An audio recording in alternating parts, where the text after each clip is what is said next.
Yo, what is going on, Gamehouse? I am Germ here. We are back once again talking about another off-meta pick, another interesting strategy in League of Legends. We're going to be breaking this pick down, explaining how it works, what's good about it, maybe what's bad about it, and hopefully how you guys can make it work in your games as well. We're trying to stick on this guy right here, so we're going back into the mid lane. We're talking about Sejuani in the mid lane. Once upon a time, Sejuani was just a jungler, and she is still a jungler today, and honestly, not a bad jungler at all. I mean, if you look, she has an above 50% win rate, a 50.58% win rate in Plat Plus, an A-tier jungler by U.GG standards. Sejuani jungle is fine. It is playable. If you are a jungler, if you do like playing Sejuani, you can absolutely pull this out and gain some LP, climb the ranks decently fast. There's no problem at all. But recently, especially in professional play and in the higher elos, we've seen Sejuani top lane popping up more and more. Sejuani top lane, very, very good, very strong champion in high elos and in lower elos as well. 51.42% win rate in the top lane. But the thing that everyone has been missing out on, the thing that people have been sleeping on, see if he's able to pick up a kill here. They get the kill on the Kiana too. There we go. The thing that people have been sleeping on a little bit, not even a little bit, a lot of bit, is Sejuani in the mid lane. Sejuani's highest win rate in solo queue right now, a 52.46% win rate. And the person that put this on my radar, the person that we are watching on the screen today, this is TL Honda Bjergsen. This is obviously the mid laner for the professional team in the LCS, Team Liquid. One of the best mid laners in North America of all time. A guy who always likes his interesting and spicy picks.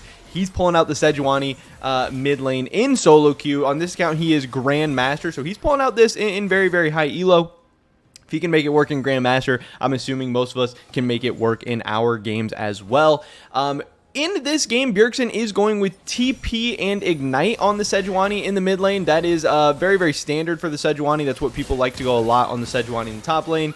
It gets punished there. They're able to take him down, so they've got him a couple times in the early game, but he's taking TP and Ignite. That's what people usually take in top lane, but right now, Flash and TP actually has a higher win rate on the Sejuani in the mid lane. It actually seems like it is the best. Yes, some people don't take the Flash on Sej because you have your Q, but your Q is a decent cooldown. You're not always going to have it up, and sometimes being able to survive with the Flash or go aggressive with the Flash in can still be very, very good. I think Flash Ignite is a fine combination to take too, because especially against a lot of the squishier champions in mid lane, you are absolutely going to have a possibility of killing them at level 3 if you are able to get onto them, land your full combo, use your Q as a gap closer, and get that Ignite down onto them. You can definitely pick up some first bloods and stuff. So Bjergsen's running the TP and Ignite, but you definitely have a couple of different options. Any combination of Flash, TP, and Ignite, I wouldn't hate. I think it's fine.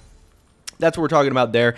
As far as the rune page, you need to know what rune pages you're going, stuff like that, because that's stuff that's going to have to be decided before the game even starts. And once you get into the game, you don't want to be starting out on the back foot or starting out behind the 8-ball or anything like that. So this is what Bjergsen decided to take on his Sejuani. He is going with Grasp of the Undying. He is going with Demolish, Bone Plating, and Unflinching. I want to pull up some of the rune tables and stuff here because I definitely think there's a couple of different options for Sejuani. I think Grasp of the Undying is very, very strong. You know, you're able to you're going to get very, very tanky. You're going to be annoying. You're going to, it's going to add some extra power with that Grasp of the Undying auto attack and stuff too. I think Aftershock is very, very fine on Sejuani too. Definitely seems to have a good win rate. Same type of stuff there. You're going to go in, you're going to proc the Aftershock, you're going to get tanky, you're going to do some extra damage. Grasp is definitely the most played, so I see no problem with Grasp. If you're feeling a little bit spicy, you could maybe even go Hail of Blades, but most of the time I would probably go the Grasp of the Undying. I know there is a lot of people out there that will take Grasp of the Undying against melee champions, that they're going to be able to proc their Grasp on all the time, get autos off and stuff. But against some of those range champions where you might not be able to auto them and stuff as often, there will be people who tend to take Aftershock in those matchups, just as a, not just Sejuani specifically, but like as a lot of tanks and stuff. Bjergsen definitely getting punished early a lot in this one, but they are definitely spending a lot of effort and attention into the mid lane.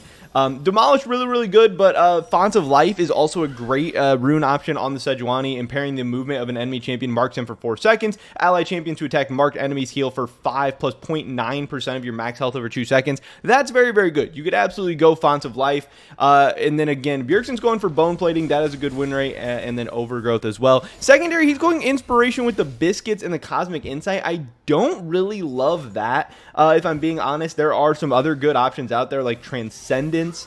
and Mana Flow Band could be okay if you're in a lane where you're worried about getting killed or something. Some people are going Null Orb, but that seems pretty bad to me.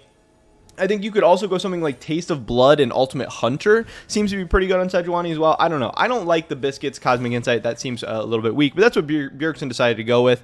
We can also take a look at his skill order.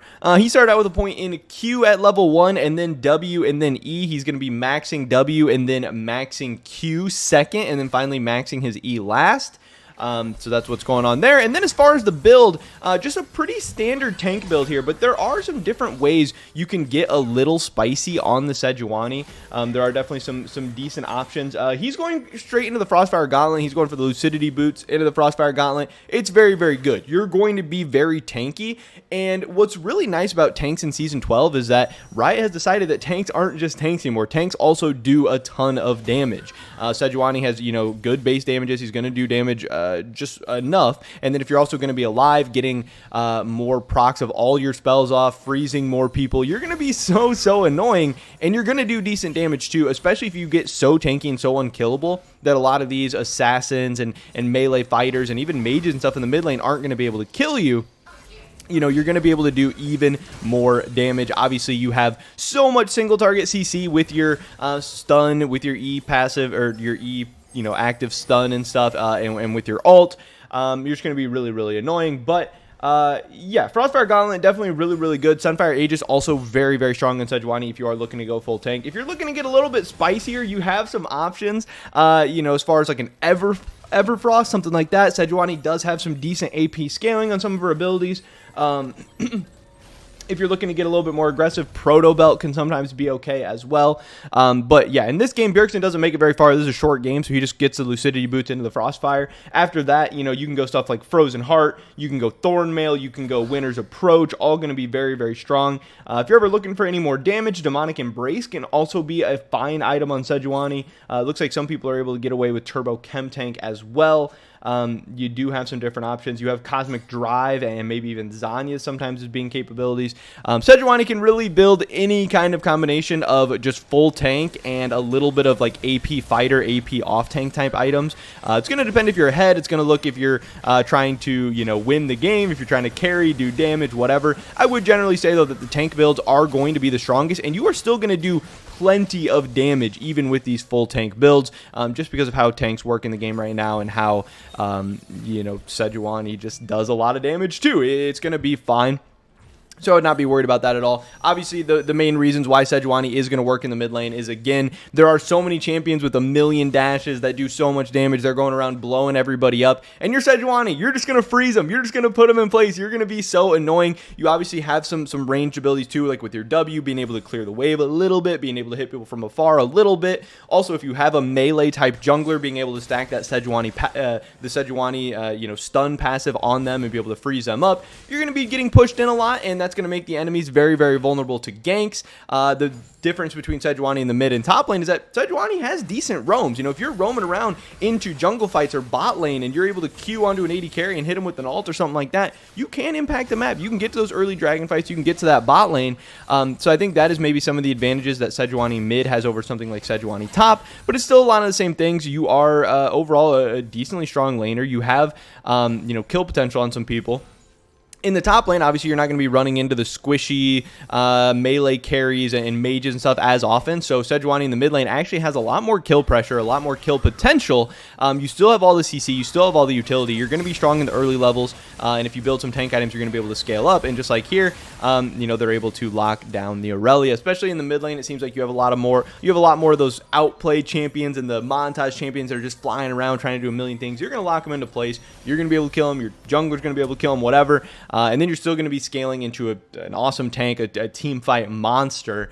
Maybe not the flashiest champion in the world, but sometimes in solo queue, having some simplicity, having some reliability, and something like a Sejuani mid can be very good. Obviously, you need to take a look at your team. You need to make sure you have some damage, anything like that, and some other roles, so you're not just totally ruining your team composition or anything like that. But yeah, like I said, if you always want to get spicy, you can buy some Sorks, you can go for some Magic Pen, you can try and blow some people up with some AP. But if you just want to win the game, if you just want a really solid, reliable pick, Sejuani in the mid lane has close to a 52 or 53 something % win rate right now. It seems very, very strong. It's very, very good. But that is pretty much it for this video today, guys. Then we drop a like if you did enjoy it. I would appreciate that so much. Leave a comment down below. Let me know what you guys think about Sejuani in the mid lane. I'd love to hear your guys' thoughts and opinions. Subscribe, stay up to date on all the Game House's latest content. Hopefully I catch you guys in the next one. But until then, peace.